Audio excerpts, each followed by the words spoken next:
You did a video about Brazil, about being deported from Yes. Brazil. Like, what happened with that? What happened was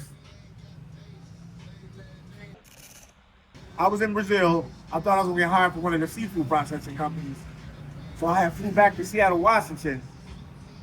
And then at the last minute, they was like, oh, they had hired me, but they were like, we need you like in 3 months or something like that. I'm like, oh, I can't wait 3 months or something. So I was like, let me just go to let me go to back to Brazil. Not realizing, not realizing, not realizing that it was not realizing that how can I say this? That that you had needed a visa again. Okay. So that's what happened. So when I got there, they were like, you know, you need a visa now. And I was like, I was negative. I was like negligent on my end because I filled out the paperwork for the visa because I heard about it. So I filled it out and I put the paperwork in. So when I jumped on the plane, they didn't really ask me. So I was assuming when I landed, they could fix the paperwork. And then when I landed, they were like, oh, see that you filled out for the visa and everything, but it's still processing. So I was like, can we speed it up since I'm here? Because I was just, remember, I was just in Brazil a week before. So I was just coming home to take feed because I thought I was going to have to work in Alaska. Because I filled that out in Brazil, the paperwork, for that visa. It was like a misunderstanding. I thought they was just going to hold me there.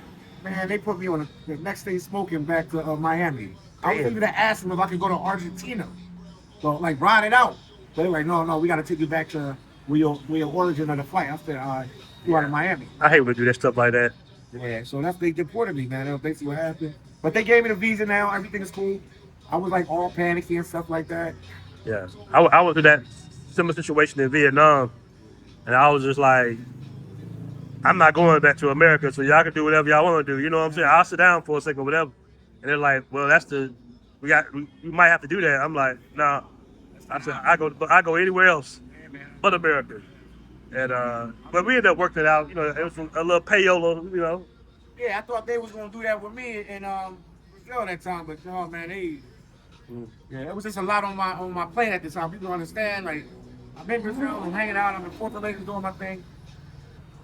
I'm checking my emails. They're like, oh, we got an interview. We're gonna hire you.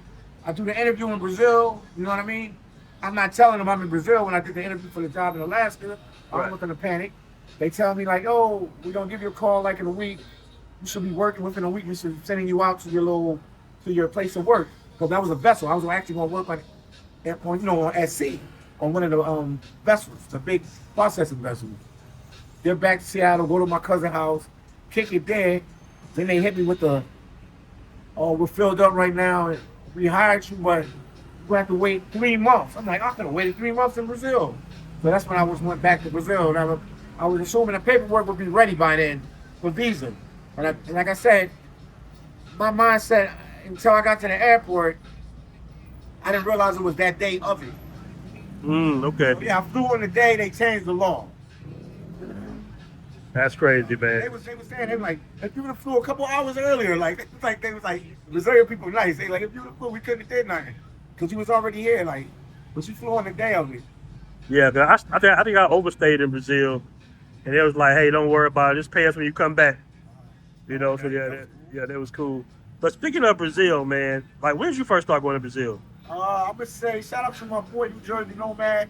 He got my first ticket to go there. I was in El Salvador, so I'm thinking this was like 20 2021, Okay, okay. 2021, All right, right so after COVID, like 2021.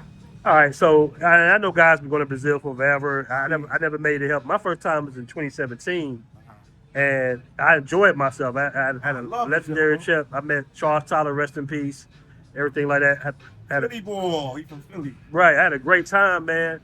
But when I got back in 2022, it just seemed like it was different because they had this huge feminist movement, Yeah, yeah. Somebody was telling me about that. and it was so different. I was just like, I don't know. But do you still enjoy Brazil? You like I Brazil? still like it. I still like Okay, it. yeah. I match well with the females. I match well with the guys.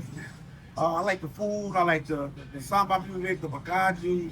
I like the lifestyle. I don't know. I feel like the, I could have been born there. Like I mashed well with them. I have no problem. That's my favorite country. Okay. Like I'm here in Thailand. People call me from Brazil like almost every day. I talk with them. Okay. Brazil is my country, man. I just like it.